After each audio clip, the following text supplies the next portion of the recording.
cool. Got it. All right, Shalom. Shalom. Before we get started, we're going to turn to the east and give all praises to Yahweh, Ba'ashem, Yahushai, Ba'ashem, Kakodash. We want to give double honors to the apostles, the elders of Great Millstone, the men that taught us this truth, this 100% truth, the true way of worshiping the Heavenly Father and His Son. We also want to say Shalom to the elect that are scattered around the four corners of the earth that believe sincerely in His truth. Shalom. It's a GMS Memphis camp out here on the highways and hedges once again and back at it again with another pre-camp lesson. So I hope this pre-camp lesson be edifying to the elect. Let's go and get into the scriptures. Give me that Ecclesiasticus chapter 12, verse 10. Come. This is Ecclesiasticus, better known as Sirach chapter 12 and verse 10. And it reads, "Never trust thine enemy, for like as iron rusteth, so is his wickedness." It said, never trust thy enemy. Go into that word never in the Google. Come. This is the word never in the Google, and it says, at no time in the past or future, on no occasion, not ever. So just going based off Esau Edom, the so-called white man past history, look at how he treated you Israelites, you so-called Negroes, Latinos, Native American, and Hispanic. The wicked and cruel acts that he acted towards you. Like for example, the so-called Indians, Gad and Reuben. He came over to this land and slaughtered the Indians, claiming that he discovered this land. And look at what the so-called Indians, look where it got them. Scripture speak about he had put forth his hand to those that was at peace with him.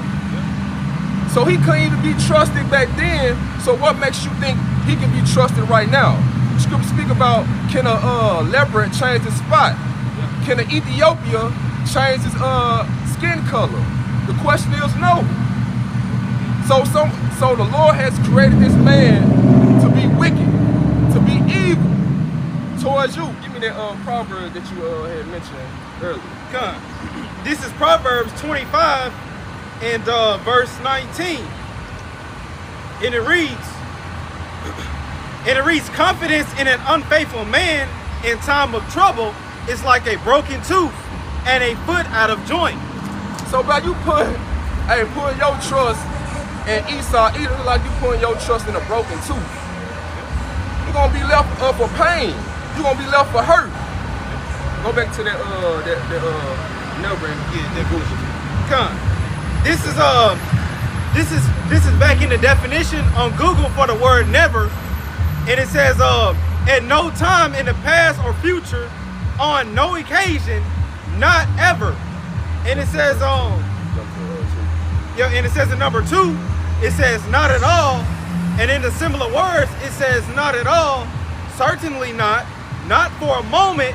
So not even for a second should this man, have your trust. Keep going. And it says not under or in any circumstance. So even in life or a death situation, you should not trust this man. Here it is, you can be falling off a cliff. Hey, you better off, man, trying to help yourself, trying to make it off that cliff, then putting your trust in him. Because if anything, he's going to help forward your fall. Keep going.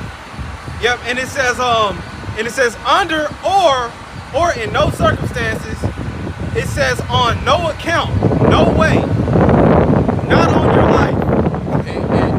And Jacob, you Israelites, you so-called Negroes, Latinos, Native American, and Hispanic, you trust this man with your life.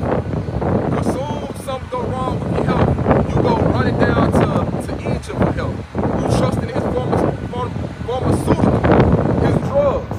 And you don't think about turning to the herbs or nothing, or saying to yourself, maybe I should just quit eating this food. It causes my health problem. But you will go to the pharmaceutical and use his drugs, and just making the situation worse and worse.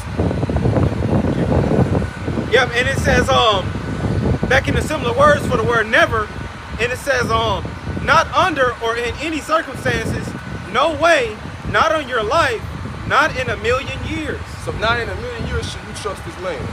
Not at all, period. Now go back to the Ecclesiasticus 12 and 10. All right, come.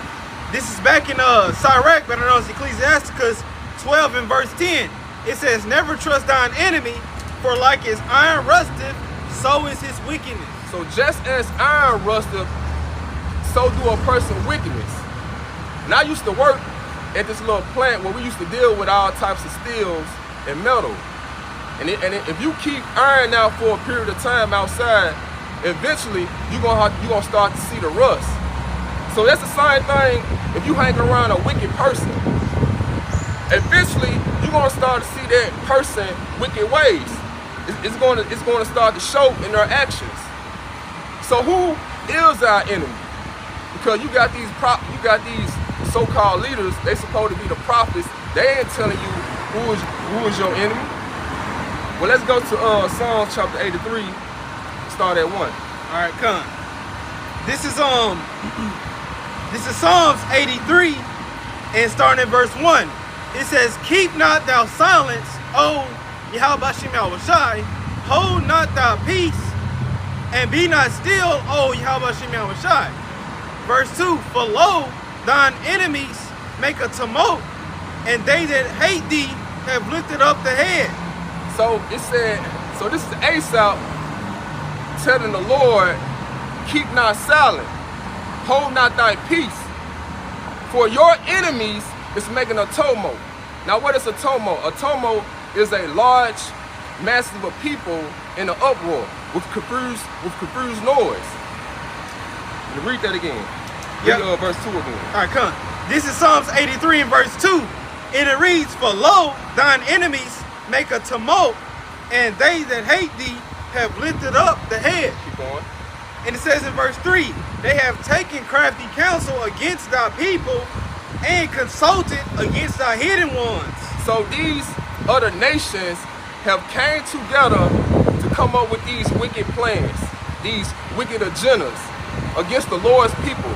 You so-called Negroes, Latinos, Native American, and Hispanic. And it said hidden ones. The hidden ones are you Israelites. Because it says in Numbers chapter 23, verse 9, that we shall not be reckoned among the nations. Keep going. Yep, and it says in Psalms 83 and verse 4, but they have said, come and let us cut them off from being a nation, that the name of Israel may be no more in remembrance. So these other nations had an idea how to cut us off, how to strip the name of Israel out of our remembrance. And you can see, before we knew that we was Israelites, we even knew the name of the Lord, that, hey, we was dead. We didn't know the name of the Lord. We didn't even know about no Hebrew. You ask someone, what's the Israelite? You probably might say, man, what is that? Or somebody might came up to you and asked you, do you know anything about a Jew? You probably think towards them gutter rats over there in Israel. So these other nations have came together to wipe out the memory of Israel. Go to Jeremiah 17 and 4. Because the Lord said we're gonna discontinue from our inheritance. Come on, this is Jeremiah chapter 17 and verse 4. And it reads, and thou, even thyself, shalt discontinue from thine heritage that I gave thee, and I will cause thee to serve thine enemies in the land which thou knowest not. So the Lord has told us we was going to discontinue from our inheritance, and we was going to serve our enemies in a land that we didn't know. What is that land we didn't know? It was over here in America. Go back to matter of fact, give me Isaiah chapter 47, verse 6. Come, this is Isaiah 47 and verse 6. I was rough with my people. So the Lord was angry with his people. Why the Lord was angry with his people? Because we were sacrificing to idols. We were worshiping false gods. So we provoked the Lord to anger. Keep going. Yep, and it says in Isaiah 47 and verse 6, I was wroth with my people, I have polluted mine inheritance, and given them into thine hand. Thou didst show them no mercy, upon the ancient as thou very, very heavily laid thy yoke. So the Lord has polluted his inheritance by giving his people in the hands of his enemies. So the Lord didn't show no mercy to his own people just because we provoked him. We moved them to wrath. Like that, matter of fact, get there what you had mentioned in Peru. Yeah. So we had moved the Lord to wrath.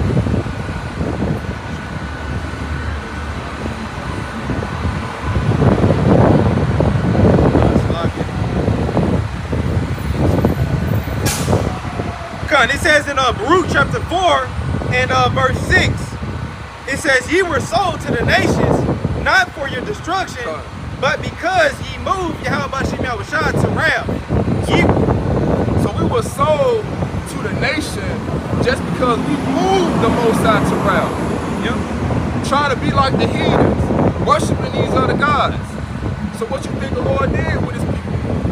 He made these other heathens rule over us. The wicked rule over us. Yep. Keep on. And it says in Baruch 4 and verse 6, it says, ye were sold to the nations, not for your destruction, but because ye moved Yahweh to wrath, ye were delivered unto the enemies. Go back to Psalms chapter 83, verse 4. This is back in Psalms 83 and verse 4. They have said, come and let us cut them off from being a nation, that the name of Israel may be no more in remembrance. So they have cut us off from being a nation. They have destroyed us. You know, they got all these wicked agendas out here to bring us down as a people.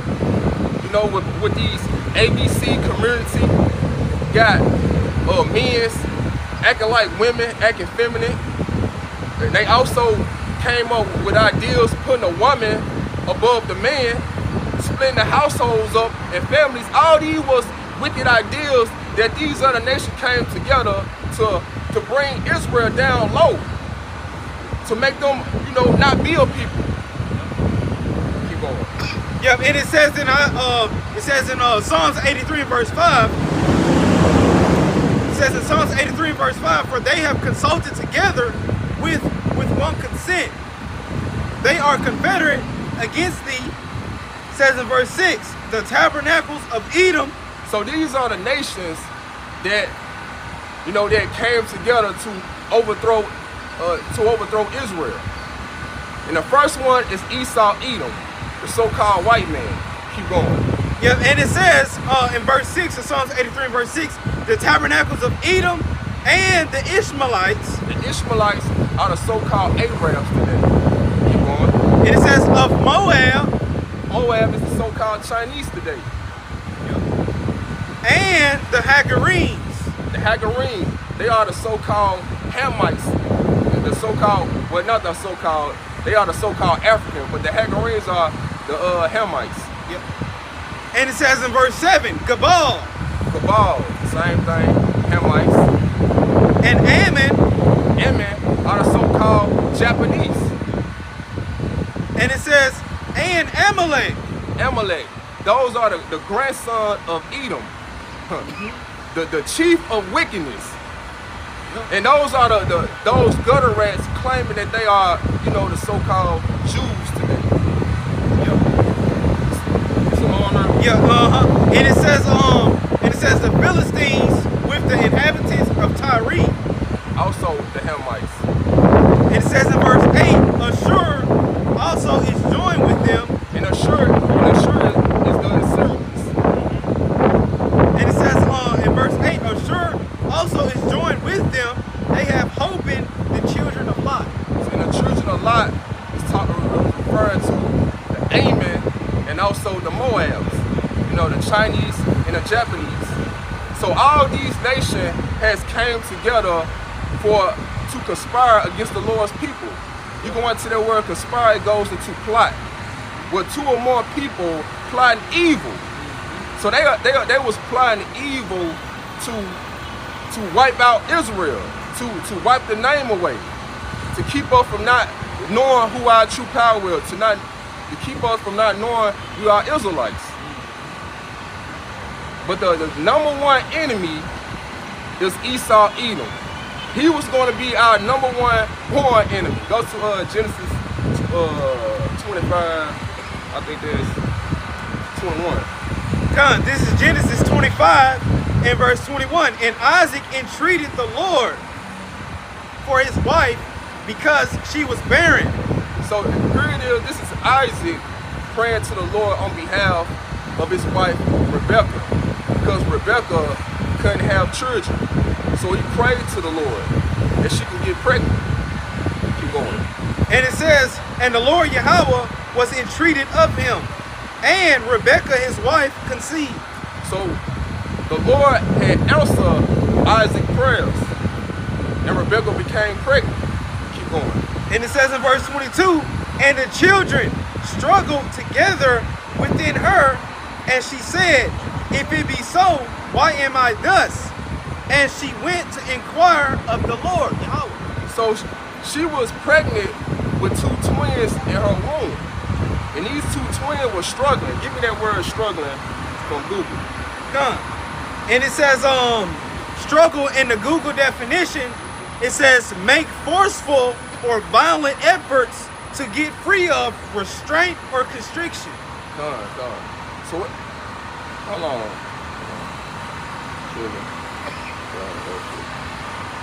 Go to the synonym. Yeah. There you go, right there. Go to the synonym. It says in the similar words, it says fight, grapple, wrestle, exchange blows. So these two boys was in Rebecca's womb. They was fighting. They was wrestling. Were coming to blows. So it was like a WWE match in Rebecca's womb. So she went to go ask of the Lord, like, what's going on? Like, what's going on in my womb? Keep reading. Yeah, and it says in Genesis 25 verse 23, and the Lord Yahweh said unto her, two nations are in thy womb, and two manner of people shall be separated from thy bowels. So these two boys are two nations of people that were in Rebecca's womb. Keep going. And the one people, and it says, and the one people shall be stronger than the other people, and the elder shall serve the younger. So one people will be stronger than the other, and the elder shall serve the younger. Read that in the NLT.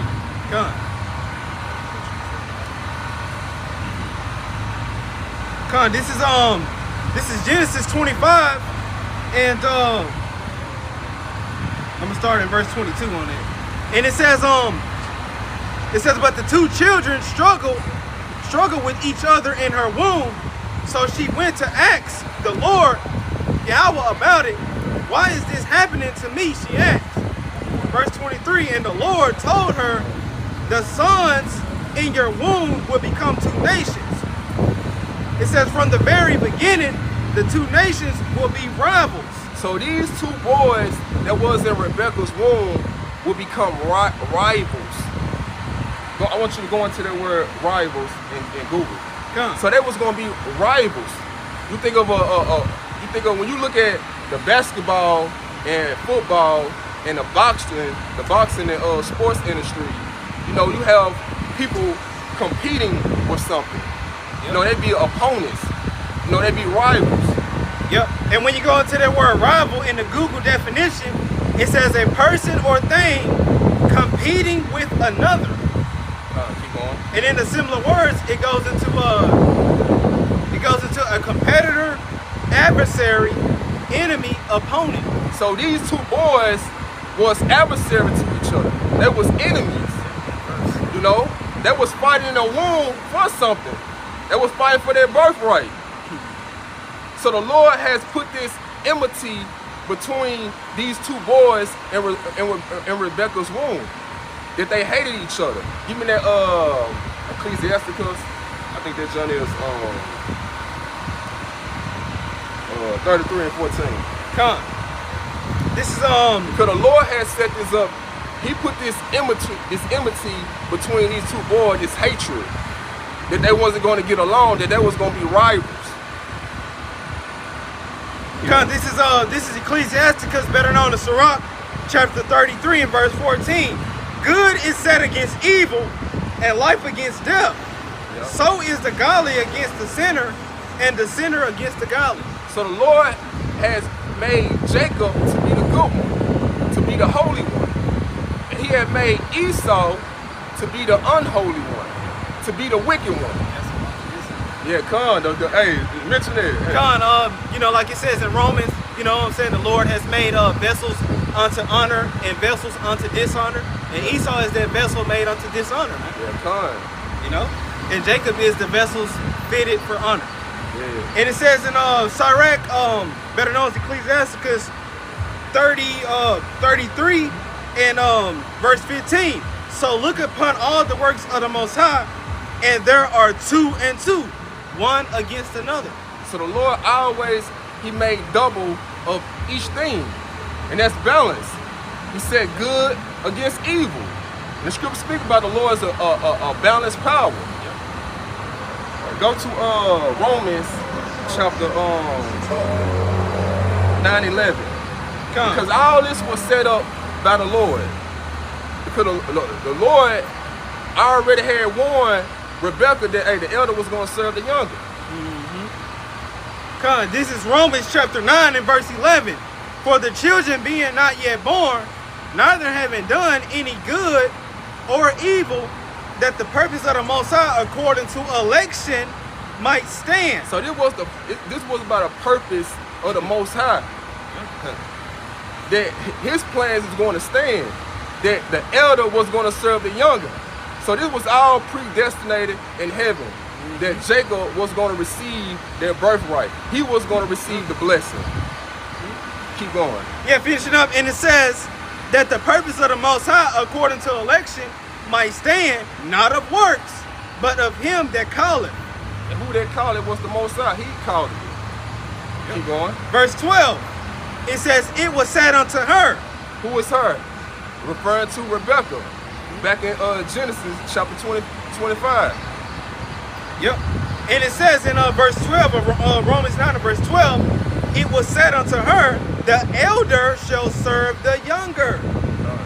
Keep going. And it says in verse 13, as it is written, Jacob have I loved, but Esau have I hated. So, hey, the Lord hate Esau, and he loved Jacob. So the Lord had it already set up, predestinated for these two twins to be at war against each other, to have that enmity towards each other. Yeah. And he chose Jacob to be that holy, righteous seed, and he chose Esau to be that wicked, always coming against Jacob. So all these two forces was always going to be, they wasn't going to see eye to eye to each other. Yeah. They always going to be at a disagreement. Yeah. And go back to the Genesis chapter, where we left off at. What was it in Genesis 25 and 11? Oh yeah, go back to the Come. This is back in Genesis, Genesis 25. This is back in Genesis 25 and verse 23 in the NLT. The Lord Yahweh told her, the sons, it says, the sons in your womb will become two nations. From the very beginning, the two nations will be rivals. One nation will be stronger than the other, and your older son will serve your younger son. Now, keep reading. Jump to verse 24. Come. Jumping to verse 24 in Genesis 25 and verse 24 in the NLT. And when the time came to give birth, Rebecca discovered that she did indeed have twins. Keep going. And it says in verse 25, the first one was very red at birth, Now read that in the KJV. Salaki, my bad. Oh, Salaki. This is back in Genesis 25. Genesis 25 in verse 23 in the KJV, and it says, "And the Lord Yahweh said unto her, Two nations are in thy womb, and two manner of people shall be separated from thy bowels. And the one people shall serve, and the one people shall be stronger than the other people, and the elder shall serve the younger." Verse 24, and when her days, and it says, and when her days to be delivered were fulfilled, behold, there were two twins in her womb. So what two twins was in her womb? Keep going. It says in verse 25, and the first came out red all over like a hairy garment. So the first twin came out red like a hairy garment. Now why did this first boy came out red? It's because the Lord had cursed this one. He had stripped his pigment away, because this is the same spirit that was on Cain, and it came back later on in Esau. The same two boys, Cain and Abel, came back with Jacob and Esau. So the Lord has stripped Esau pigment away that he can't even stand in the sun for too long. And you look at these so-called white people, they can't stand in the sun too long. They started to catch skin disease, skin cancer. You know, they started to turn red. So they started to look like a devil that they are. So the Lord put that identification that, hey, these are the wicked. These are the seed of the wicked. Yep. And if I may add, red also symbolizes a warning. Danger. And it says in verse 25 of Genesis 25, verse 25, and the verse came out red all over like a hairy garment, and they called his name Esau. Esau. The Hebrew word for Esau is Ashashua. Wasted away is he. What will wasted away his pigment? Keep going. And it says in Genesis 25, verse 26, and it says, and after that came his brother out, and his hand took hold on Esau's heel, and his name was called Jacob. Now you see, it did not describe Jacob, but it described Esau. Because back then, man, everybody was different shades of brown. But when Esau came out the womb, it was something new. Pretty sure my Rebecca and Isaac were like, man, what the hell is this? But this was just showing, this the Lord had put a curse upon him to identify he is that wicked. He is that evil one. Jump to Genesis chapter 27. Go to 38. This is Genesis 27 and verse 38. And Esau said unto his father, hast thou but one blessing, my father? Bless me, even me also, O my father. And Esau lifted up his voice and wept. See, now this is after Jacob received the blessing from Isaac. And Esau came in weeping and crying, complaining towards his father about the blessing that Jacob had received. And Esau was like, man, hey, does thou have one more blessing? So keep going. And it says in verse 39 of Genesis 27 and verse 39, and Isaac his father answered and said unto him, behold, thy dwelling shall be the fatness of the earth and of the dew of heaven from above. So Isaac had blessed them with the fatness of the earth, meaning they was going to be living in nice places, nice area, eating good food, wearing good clothes. So they're gonna have the fatness of the earth, the dews of heaven. Come on now. Yep, and it says in verse 40, and it says in Genesis 27 and verse 40, and by thy sword shalt thou live, and shall serve thy brother, and it shall come to pass, when thou shalt have the dominion, that thou shalt break his yoke from off his neck. So this evil brother was going to be ruling with the sword, Esau Edom. And he was going to conquer the earth with the sword. You think about, you go back to history, how did he get this land over in America? By the sword. He slaughtered the so-called Indians, Gad and Reuben, according to the scriptures. And right now, what's he doing? He's ruling with the sword. Keep going. And it says in Genesis 27 verse 41, and Esau hated Jacob because of the blessing wherewith his father blessed him. And Esau said in his heart, the days of mourning for my father are at hand, then will I slay my brother Jacob. So Esau hated his brother Jacob because he had received their blessing, their everlasting rulership. And what did Esau say? He said, hey, read it again. Yeah, and it says, in verse 41. Yeah. And it says in Genesis 27 verse 41, and Esau hated Jacob because of the blessing wherewith his father blessed him. And Esau said in his heart. He said in his heart, in his mind, keep going. The days of mourning for my father are at hand. Keep going. Then will I slay my brother Jacob. So he kept this perpetual hatred in his heart that, hey, yo, I'm going to slay my brother. He had, that's that enmity that the Lord set between these two seeds, these two twin brothers. There's always going to be some type of war between these two. That's why you see Jacob getting gunned down in these streets, you so-called Negroes. Because this man always hated you. Always had that passionate of hate towards you. Yep. Go to Ecclesiastes. Go back to Ecclesiastes. Chapter 12, verse 10. This is back in Sirach 12 and verse 10. It says, never trust thine enemy, for like his iron rusteth, so is his wickedness. So no matter how much Esau try to do good to you Israelites, this man is always going to show you his wickedness. Some way, somehow. Just like with their pandemic. When that pandemic took route. Like here it is, this man claiming that he's out here to help you, but his agenda is to destroy you, to depopulate the earth.